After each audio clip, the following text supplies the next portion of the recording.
sabem, né? A maioria de vocês já sabe, nós estamos estudando a carta de Paulo, a primeira carta de Paulo aos Coríntios. Mas, como no domingo passado, nós, ao invés de estudarmos o capítulo 14 de 1 Coríntios, vocês sabem que nós estudamos sobre Pentecostes, aproveitando a data, e deixamos para o pequeno grupo para estudarmos sobre a diferença entre o dom de profecia e o dom de línguas. Então, novamente, nesse domingo que ficou acordado lá no pequeno grupo, é que a gente vai continuar estudando sobre a 1 Coríntios 14, agora sobre a ordem no culto, e hoje eu vou pregar, então, especificamente sobre o domingo da igreja perseguida. Então, nós continuamos a estudar 1 Coríntios 14, gente. Então, terça-feira, às 7 horas, 1 Coríntios 14, e quarta-feira também, às 6 horas, 1 Coríntios 14, para vocês que querem estudar mais sobre 1 Coríntios. Então, nós continuamos hoje estudando, nós vamos, na verdade, estudar sobre, nós vamos ver sobre a igreja perseguida. E eu gostaria de compartilhar com vocês a história desse rapaz chamado Ronnie Smith. Eu já contei essa história algumas vezes no Café de Graça. É um homem que, aos 33 anos de idade, foi assassinado na Líbia, deixando a sua esposa Anita e o seu filhinho Oséias desolados. Esse rapaz foi profundamente impressionado por uma pregação de John Piper e decidiu abandonar a sua casa, o seu status. Ele é professor de Química e Matemática e decidiu ir para a Líbia para se apresentar como um professor e, usando os seus talentos, anunciar o Evangelho de Cristo Jesus. E na Líbia, eu não sei se vocês sabem, mas proselitismo é crime, trocar de religião é crime. E esse rapaz, fazendo jogging, foi correr e foi assassinado por causa disso. E John Piper escreveu uma carta que eu gostaria de compartilhar com vocês nessa noite, que me toca muito ao coração todas as vezes que eu leio, sobre exatamente isso. Porque ele, de uma certa maneira, foi responsável por ter levado esse rapaz a decidir ir para a Líbia. Mas ainda assim perguntaram para ele: como você se sente pelo fato de que foi você responsável por ele ter ido para a Líbia e agora ele foi assassinado? E John Piper escreveu essa carta que eu quero compartilhar com vocês nessa noite. Quando enviamos uma pessoa para a sua morte. Ronnie Smith foi baleado e morto em Benghazi, na Líbia, na quinta-feira, em 2013. Ele tinha 33 anos, ele era marido e pai. Os líderes da sua igreja local me deram permissão para falar publicamente e respeitosamente sobre a sua morte. Uma das razões pelas quais eu quero responder é porque Ronnie nos escreveu no ano passado, contando que uma de minhas mensagens foi significativa para levá-lo à Líbia com a sua família. Agora Anita é uma viúva, o seu filho Oséias perdeu seu pai. Como eu me sinto em compartilhar a causa da sua morte? Eu vim às lágrimas esta manhã, orando por Anita e Oséias. Chorar com os que choram não era um mandamento naquele momento. Foi a tristeza me cobrindo. Eu me lembro quando tinha 33 anos, era a minha idade, quando Deus me chamou para o pastorado.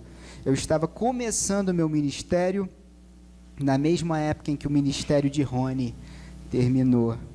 E o de Jesus também. Depois da tristeza e simpatia, minha resposta foi, e é, oração. Senhor, dê grande fé a Anita.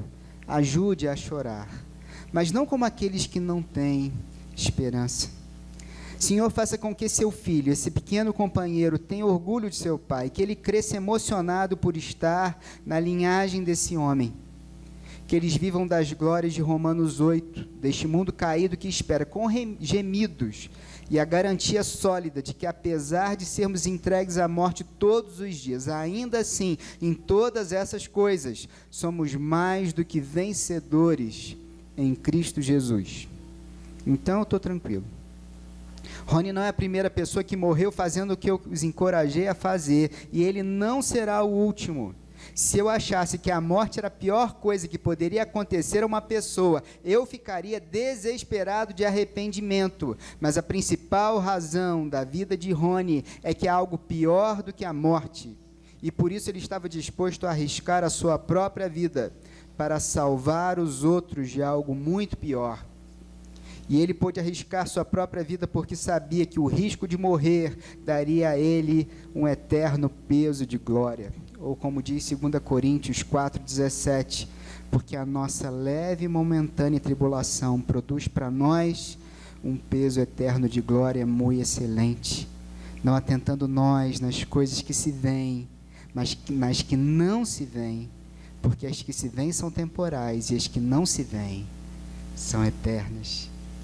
E ele sabia que Deus era capaz de suprir todas as necessidades de sua esposa e filho. Não estamos brincando quando eu prego que o risco é certo. Eu sei o que eu estou dizendo quando eu digo que Deus é glorificado em nós, quando somos mais satisfeitos nele, especialmente quando sofremos. Eu sei o que significa sofrer. Quando eu digo não tenham medo, vocês só podem morrer, eu levo a sério as palavras de Jesus quando ele diz: alguns de vocês serão entregues à morte, mas não perecerá um único fio da sua cabeça, de cabelo da vossa cabeça. Finalmente eu chamo milhares de vocês para tomar o lugar de Rony. Deixem seus substitutos inundarem o mundo. Eles não vão nos matar rápido o suficiente. Nós não buscamos a morte, buscamos a alegria eterna deste mundo, incluindo a dos nossos inimigos. Se eles nos matam enquanto os amamos, estamos em boa companhia. Jesus não nos chamou para o conforto e a segurança. Ele nos chamou para amar por causa de seu nome, em toda parte e em todos os povos. Anita e Osés, eu amo vocês, eu sinto muito, muito mesmo pela sua perda. Eu admiro vocês e Rony profundamente. Deus não destinou vocês ou Rony para a ira, mas para obter a salvação por meio de nosso Senhor Jesus, que morreu por nós, para que, quer vigiemos, quer durmamos, vivamos juntamente com Ele, como diz 1 Tessalonicenses 5, de 9 a 10. Lendo essas palavras, meus irmãos, eu sempre me pergunto o que acontece comigo. O que acontece comigo que eu não sou assim? Porque quando eu olho para mim, para a realidade da igreja, do contexto em que eu estou, me dá uma espécie de desânimo, de acomodação. Quantas vezes não foram as vezes que eu me perguntei por que eu tenho que ir hoje domingo na igreja? E eu sempre digo, é porque hoje eu tenho que pregar, afinal de contas, eu sou responsável por levar a palavra. Mas quantas vezes eu me pergunto qual é o motivo de eu continuar e perseverar com isso? Afinal de contas, vocês sabem, todos aqui somos voluntários, ninguém aqui recebe absolutamente nada e nós continuamos pregando o evangelho apesar de tudo. Qual é o motivo?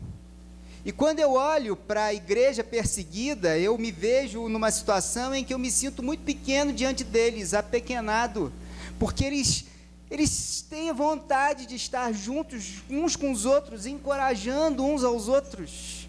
Eles sabem que a presença deles no culto, na adoração, é essencial para encorajar os seus irmãos a perseverarem. E eu me pergunto, meus irmãos, será que aqui, nesse grupo de pessoas, não há pessoas que precisam do meu encorajamento? Ou do seu encorajamento?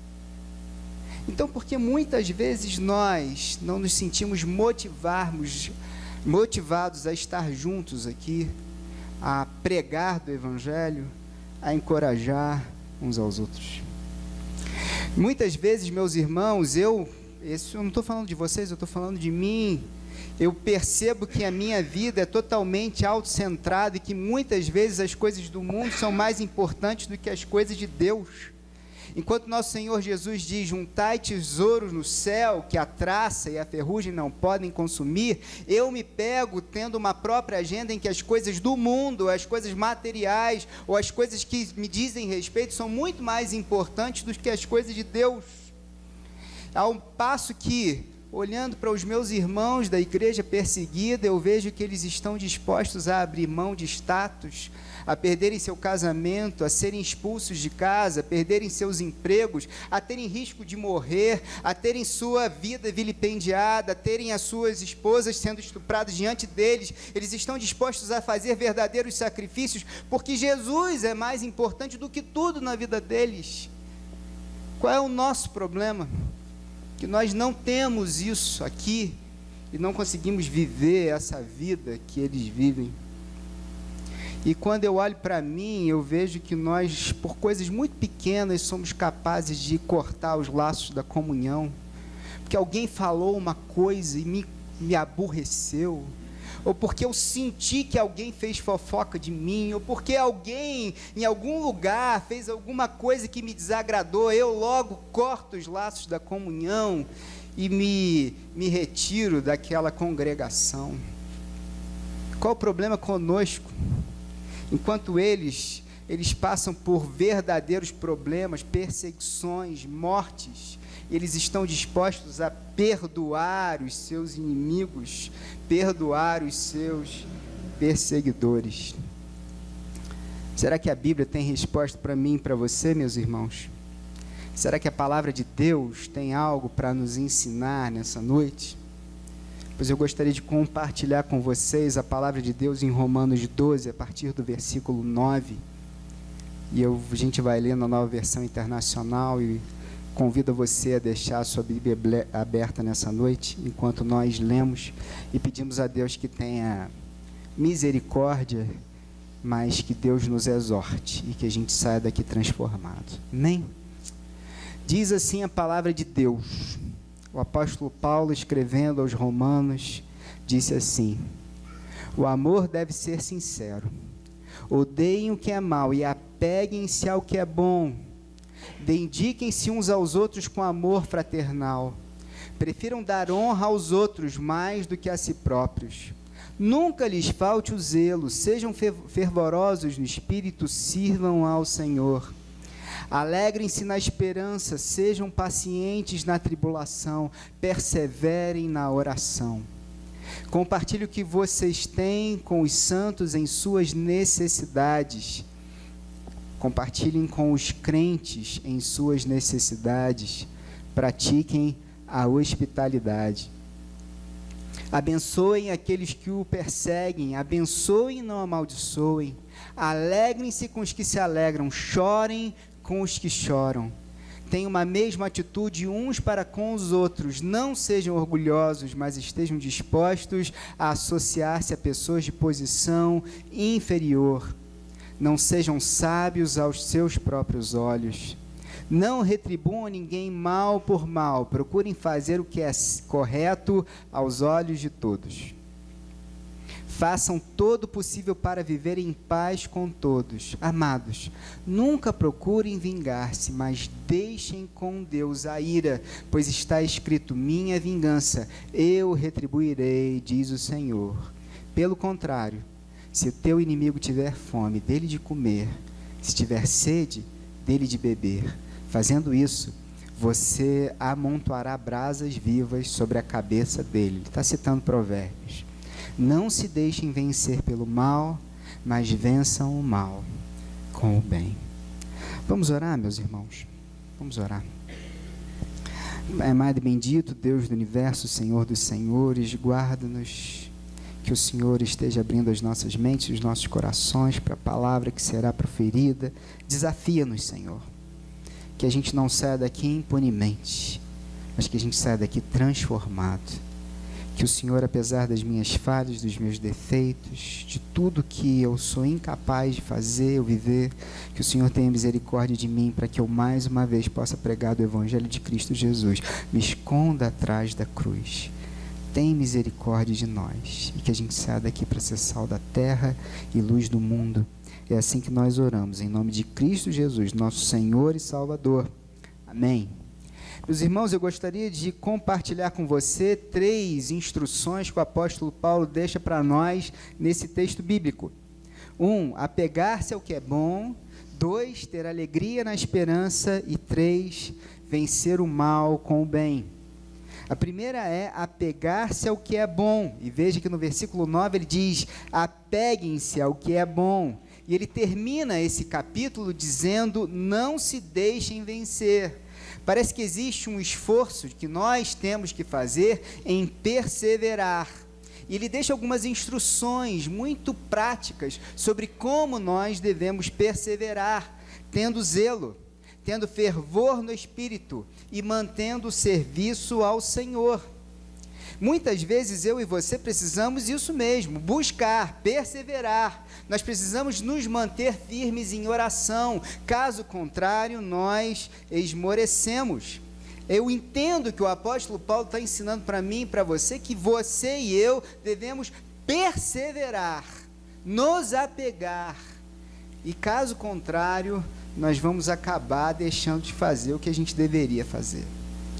Tem uma ilustração muito bonita na Bíblia sobre isso, que é quando Moisés recebe as tábuas da lei do nosso Senhor Deus, e ele desce ao Sinai, ele está com o rosto resplandecente, e o rosto dele brilhava tanto que ele tinha que colocar um véu sobre si.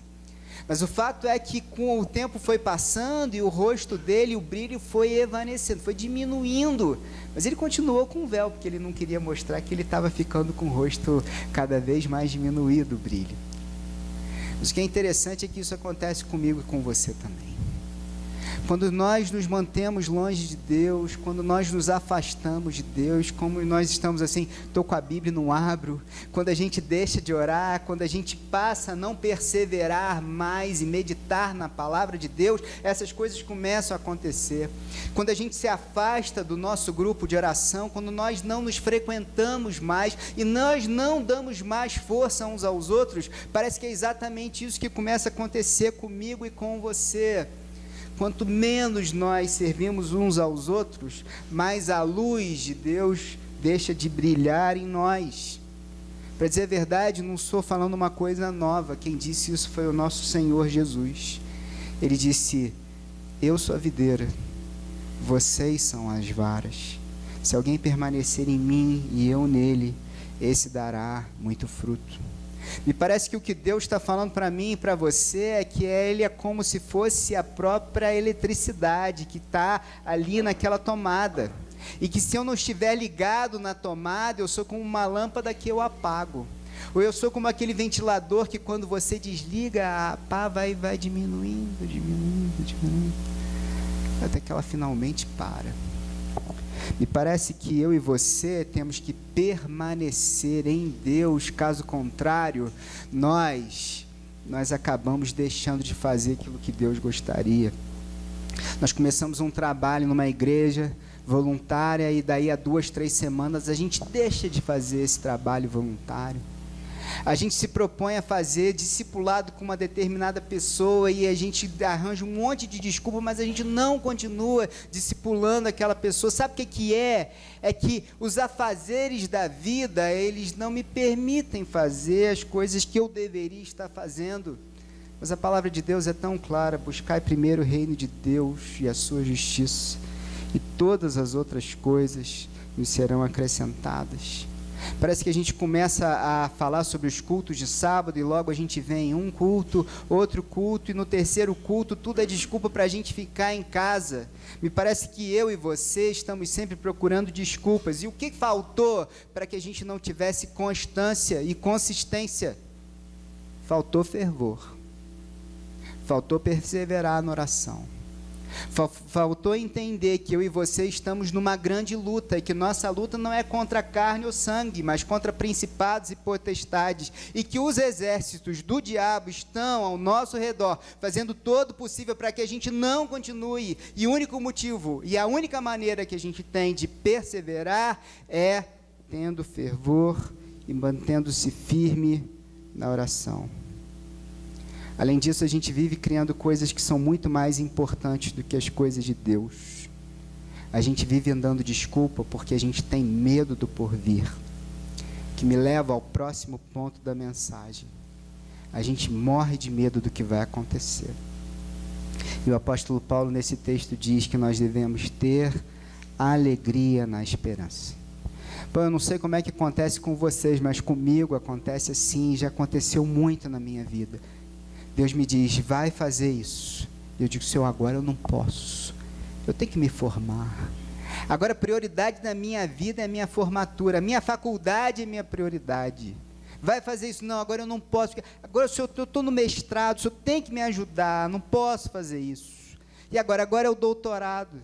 E agora é o casamento. E agora eu sou pai, agora não dá mais. Agora então é que não vai dar mais para ser. E agora eu tenho que passar no concurso público, senão o que vai ser da minha vida, Senhor? E nós vivemos assim, de desculpa em desculpa. Qual é a sua desculpa? Porque eu já te dei todas as desculpas que eu já tentei encontrar para Deus. Eu e você fazemos isso, porque nós morremos de medo.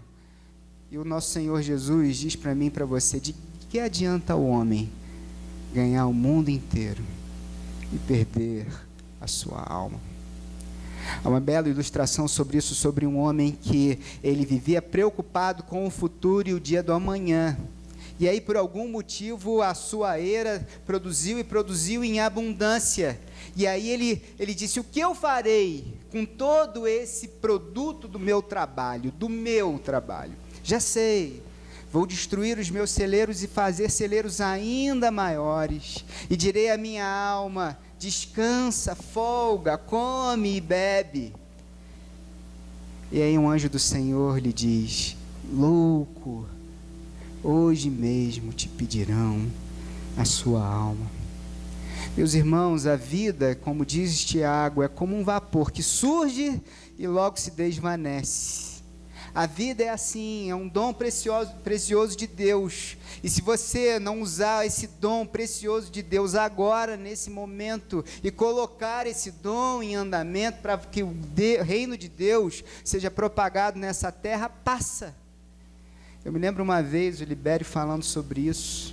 O rapaz estava quase se formando, saindo de São Paulo, e diz, agora eu vim para ajudar na obra. E ele disse, agora não dá mais. Por quê? Porque você tinha que ter chegado 4 anos antes. Agora você, para onde você for, você vai e se lembra disso, de que você tem que sair daqui para ser sal da terra e luz do mundo, mas aqui no nosso trabalho não dá mais. Meu amigo, o que o apóstolo Paulo deixa para mim e para você é uma instrução de que nós devemos ter a alegria na nossa esperança. E nós devemos ter certeza que o nosso bem mais precioso, aquele que jamais poderá ser roubado pelos ladrões, que jamais a traça e a ferrugem vão consumir, jamais serão retirados de nós. E essa esperança que nós temos é que faz a gente continuar.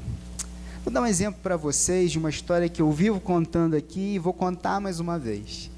Você sabe por que o cristianismo cresceu no 2º século, lá em Roma, na Roma Antiga?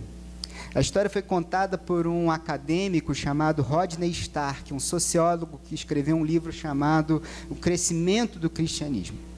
No 2º século, a religião cristã, lá em Roma, cresceu de algo como 8 a 6% da população para praticamente metade da população. Como é que ela cresceu tanto assim? Vou dizer para vocês, é porque foram 2 surtos de uma epidemia que aconteceram no 2º século em Roma. E como assim? Exatamente. E cerca de 5.000 pessoas estavam morrendo por causa disso. Sabe, talvez você não saiba o que estava acontecendo na Roma Antiga, mas o que estava acontecendo é que, naquela época, eles entendiam de contágio, mas não entendiam muito sobre profilaxia, ou como a gente se previne de algumas doenças, não é isso? Então, o que acontecia era o seguinte, o que aconteceu em Roma, naquela situação, foi o seguinte: as pessoas ricas, que tinham para onde fugir, foram para as suas casas de campo. Foram para os lugares onde elas podiam fugir do contágio. E elas abandonavam no processo as pessoas que eram os seus parentes, os seus amigos, as pessoas que estavam doentes. Afinal, não havia nada o que fazer. Se há alguma coisa a fazer, deixa eles lá e vamos salvar a família. Mas o que acontece de interessante é que até os médicos estavam deixando as suas casas e indo para um outro lugar. Quem não podia fugir? Os cristãos. Porque os cristãos eram deserdados. Porque os cristãos perdiam tudo. Porque o cristão, para ser cristão, era abandonado pela família. Então eles não tinham para onde ir. E eles eram perseguidos. E eles eram vilipendiados. Então quem ficou na cidade para cuidar dos doentes? Nós, os cristãos. Mas o que é interessante é que os cristãos poderiam ter feito exatamente aquilo que estavam fazendo com eles, retribuir mal com mal. Eles podiam então, já que nós fomos abandonados para morrer aqui, então nós também não vamos fazer nada por essas pessoas que estão doentes. Mas não foi isso que os cristãos fizeram. O que eles fizeram? Eles ajudaram aquelas pessoas. E muitos deles foram contagiados, foram. E muitos deles morreram? Morreram. Mas o fato é porque, como eles não tinham nada a perder, e o que eles tinham era muito maior do que eles podiam perder, que era a vida eterna e a esperança no futuro, eles não só ficaram, como ajudaram aqueles que estavam doentes na cidade. E aí existe uma coisa interessante sobre a doença, é que se um doente é cuidado, se ele recebe tratamento, se ele é aquecido, se você tem um mínimo de cuidado, existe pelo menos uma probabilidade de 50% de você se recuperar. Então, pelo menos 50% das pessoas se recuperavam, e quando eles recuperavam, o testemunho dos cristãos ficava impresso no coração deles. Esses homens vivem o que eles pregam. E é porque eles viviam o que pregavam, é porque eles acreditavam no futuro, porque eles estavam lá para servir, e eles não tinham medo do que pudesse acontecer com eles, porque eles tinham alegria no futuro, porque eles tinham esperança, é que eles ficaram. Meu amigo, eu e você precisamos entender uma coisa. Existem coisas na nossa vida que nos impedem de ter alegria no futuro, porque elas nos paralisam. Uma delas é o medo do presente. Uma delas é essa vontade que a gente tem de viver e dizer para Deus assim: olha, Deus, hoje eu não posso, porque eu tenho coisas mais importantes a fazer. E essas coisas nos paralisam. Mas eu e você precisamos entender uma das coisas mais bonitas que o nosso Senhor Jesus disse para mim e para você, é que Deus tira coisas de nós, que nós achávamos que eram infinitamente mais importantes do que Deus. Deus faz a poda em nós, para que a gente possa ficar livre dessas coisas que seguravam, que a gente segurava na mão, para que a gente seja livre para servir o próximo. Nosso Senhor Jesus disse: eu sou a videira e meu Pai é o agricultor. Todo ramo que estando em mim não dá fruto, Ele corta. E todo ramo que dá fruto, Ele poda. Em algumas traduções, Ele limpa para que deem mais frutos. Uma das pregações que mais me chamou a atenção uma vez foi a pregação de um pastor já mais velho chamado Carlos Macorde, da Igreja Batista Memorial de Alphaville. Ele disse assim: foi quando Deus fez a poda em mim. Eu estava nos Estados Unidos, eu estava numa igreja grande, era uma igreja próspera, e eu adorava aquela igreja, e eu me achava no topo do mundo, até que eu fui demitido. E como doeu, e eu senti depressão, e eu me senti triste, e eu várias vezes perguntei a Deus, como é que Deus permitiu que isso acontecesse, como essas pessoas que eu amava tanto, fizeram isso comigo? Meus irmãos, eu não sabia, mas o que Deus estava fazendo na minha vida, Ele estava me podando, Ele estava tirando algo que eu achava essencial na minha vida, para que eu ficasse com as mãos livres, e foi aí que eu vim para o Brasil. E foi aí que eu comecei o ministério aqui. E Deus me restaurou e me restituiu. Meus irmãos, eu e você precisamos entender que eu e você não precisamos passar por isso. Que agora é o momento de dizer para Deus que o que Deus tem para nós é maior do que a gente acha que é importante para a gente. Que não existe desculpa para a gente abrir mão de fazer a vontade de Deus na nossa vida. e que as nossas mãos precisam ficar livres para que a gente possa receber o trabalho que Deus tem para colocar nas nossas mãos. Você já agradeceu a Deus pelas coisas que Ele tirou de você? Você já agradeceu a Deus pelas vezes que Ele tirou de você coisas que você achava essencial para que agora você ficasse livre dessas coisas, para poder cumprir o querer de Deus na sua vida? Você está disposto a cumprir a vontade de Deus na sua vida? Porque veja o que o apóstolo Paulo diz para mim e para você nesse texto. Nós devemos ter alegria na esperança, paciência na tribulação e entender que todas as coisas concorrem para o bem daqueles que amam e temem a Deus. Compartilhar com os que têm necessidade e praticar a hospitalidade. O terceiro ponto que eu gostaria de compartilhar com você nessa noite é quando o apóstolo Paulo diz assim: não se deixem vencer pelo mal, mas vençam o mal com o bem. Não sei se vocês sabem, mas em 13 de maio aconteceu, 3 igrejas cristãs foram bombardeadas na Indonésia. Vocês chegaram a ver?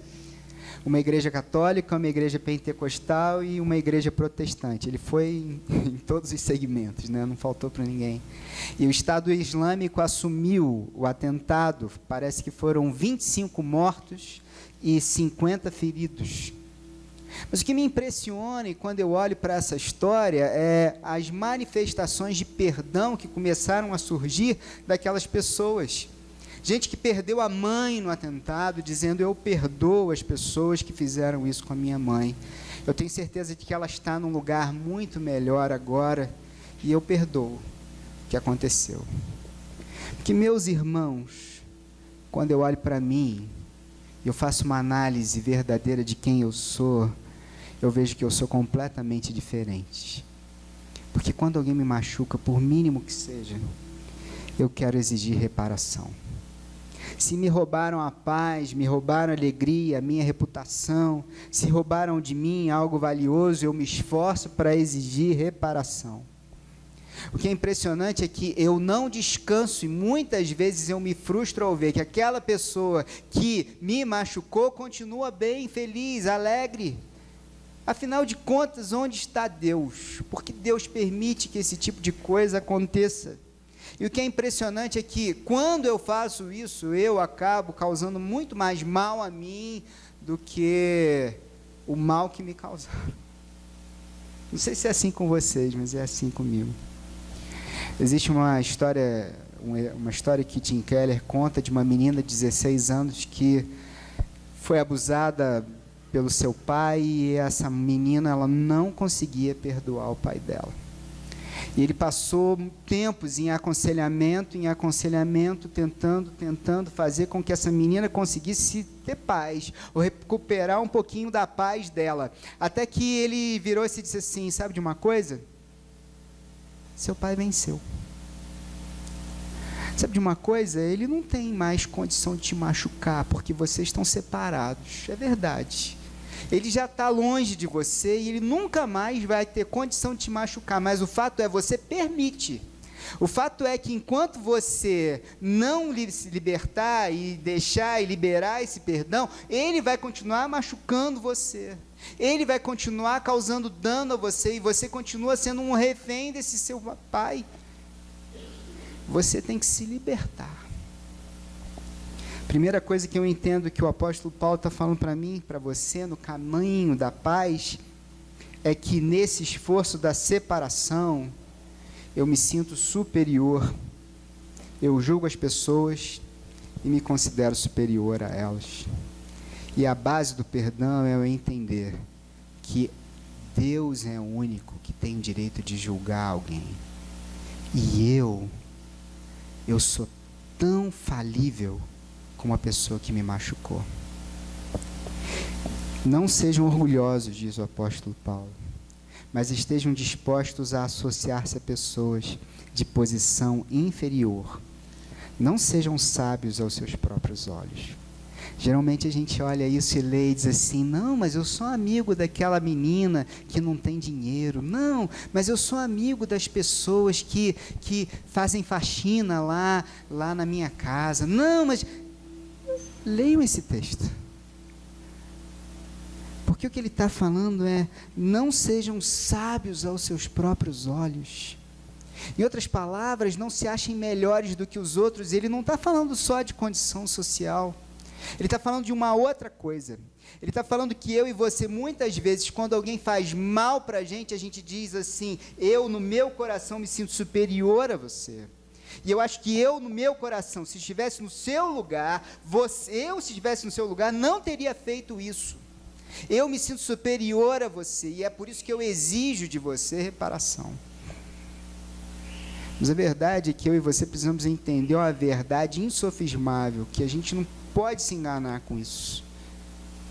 É que eu e você somos capazes de causar tanto dano como o dano que causaram a você.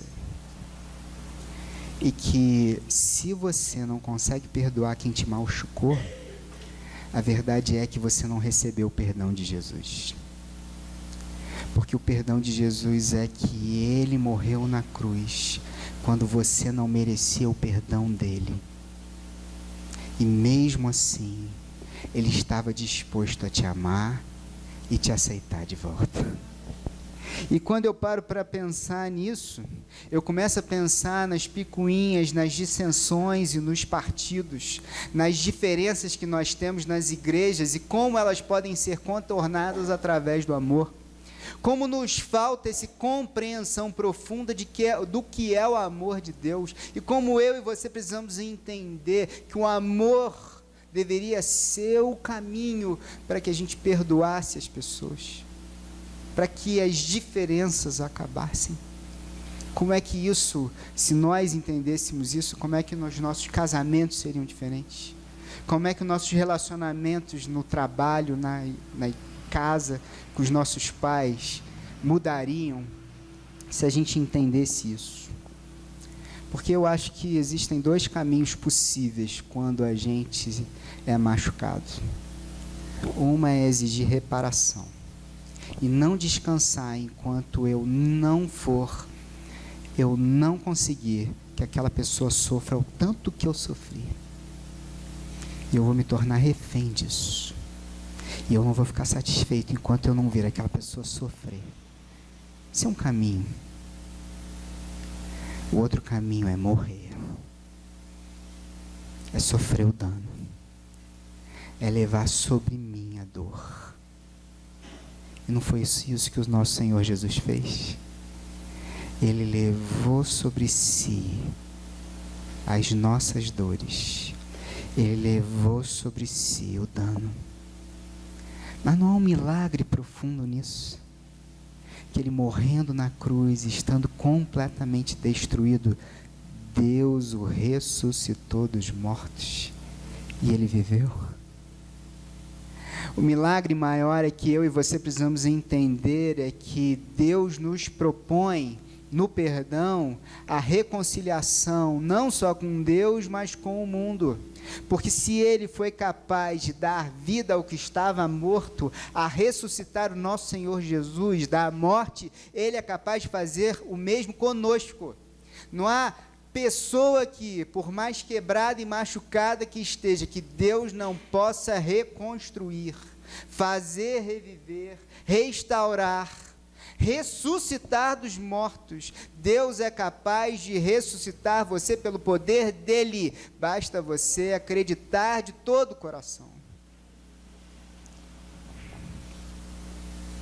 Não retribuam a ninguém mal por mal. Ao contrário, se o teu inimigo tiver fome, dele de comer. Se tiver sede, dele de beber. Fazendo isso, você amontoará brasas vivas sobre a cabeça dele. E você me pergunta, mas quando se fará justiça no mundo? No dia certo. E no momento certo. Mas a justiça de Deus não é como a justiça do mundo. Ou não é com a minha justiça. A justiça de Deus é que Deus, sendo justo e perfeito, Ele é capaz de julgar, eu não. A justiça de Deus é que um dia eu estarei diante do Deus vivo e eu serei julgado. E nesse dia o Senhor Jesus vai me perguntar: você merece o meu perdão? Eu vou dizer: é óbvio que não. Eu nunca mereci o teu perdão. E Ele vai dizer para mim: graças a Deus, você entendeu que você nunca mereceu o meu perdão, mas você aceitou o meu castigo na cruz do Calvário, para que você pudesse ser perdoado. Meu amigo, se você confia na sua justiça, você jamais vai ser capaz de perdoar, jamais vai entender que Deus te ama, a ponto de que você não precisa se preocupar com o dia de amanhã, e você jamais vai entender, enquanto não se colocar com a mão no arado, você jamais vai entender a importância do fervor. Você quer entender isso? Porque os 3 conselhos do apóstolo Paulo é apegar-se ao que é bom. Ou seja, quando você estiver com as mãos no arado, não desistir, mas perseverar em oração para fazer a vontade de Deus. Não deixar que as coisas que você acha que são mais importantes coloquem você fora dos trilhos ou fora do trabalho de Deus, mas ter alegria na esperança que você tem, de que Jesus é maior. E a terceira é ser capaz de amar as pessoas difíceis dessa igreja, tipo eu, que são difíceis, são complicadas, que vão decepcionar vocês, que vão machucar vocês, mas que não vão ser capazes de tirar de vocês a alegria que vocês têm em Jesus. Gente que nem eu precisa de vocês. Gente que nem eu precisa de gente que se importa com os outros. Gente que nem eu precisa de gente sábia que nem vocês para me aconselhar. A dizer: Lizardo, você fez errado comigo, mas eu te amo, meu irmão, e eu te perdoo. Gente que nem eu precisa de gente sábia como vocês, que se me coloquem nos trilhos, que me ajudem a andar de acordo com a vontade de Deus. Eu preciso de encorajamento, meus irmãos. Quem aqui precisa de encorajamento? Quem aqui precisa de conselhos sábios? Quem aqui precisa de gente que se coloca a serviço de Deus? Então, é de gente que não levantou a mão que nós estamos precisando. Gente assim que nem vocês, que essa igreja está precisando. Mas eu sei de uma coisa, meus irmãos. Eu sei que, no que depender de mim, eu e a minha casa serviremos ao Senhor. No que depender de mim, mesmo sendo esse garoto falho, garoto por minha conta, esse homem falho, cheio de defeitos, cheio de falhas, inconstante, fraco, burro, teimoso, cheio de defeitos. Minha mulher está falando lá, aleluia, aleluia, aleluia. Mesmo sendo esse sujeito, a graça de Deus foi maior sobre mim. E onde abundou o pecado, superabundou a graça. E o que Deus quer de mim é que eu diga: eis-me aqui, Senhor, envia-me a mim.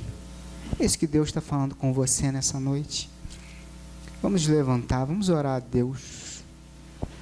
Vamos pedir a Deus que fale os corações de gente assim que nem a gente, cheia de defeito e falha, que precisa se colocar nos trilhos e fazer a vontade de Deus na sua vida. Pai amado e bendito Deus do universo, eu sou um pecador. Eu sou um pecador que carece do teu amor e da tua graça. Porque eu vivo achando, Senhor, que existem coisas que são mais importantes do que fazer a tua vontade na minha vida. Como eu sou burro, Pai.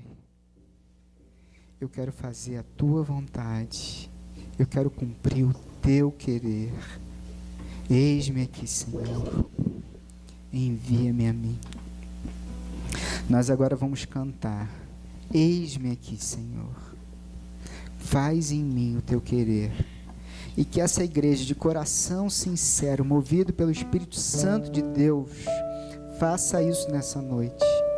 Que a gente esteja aqui de todo o coração orando e cantando e pedindo a Deus: eis-me aqui, Senhor. Faz em mim o teu querer. É assim que nós oramos, em nome de Cristo Jesus, nosso Senhor e Salvador. Amém.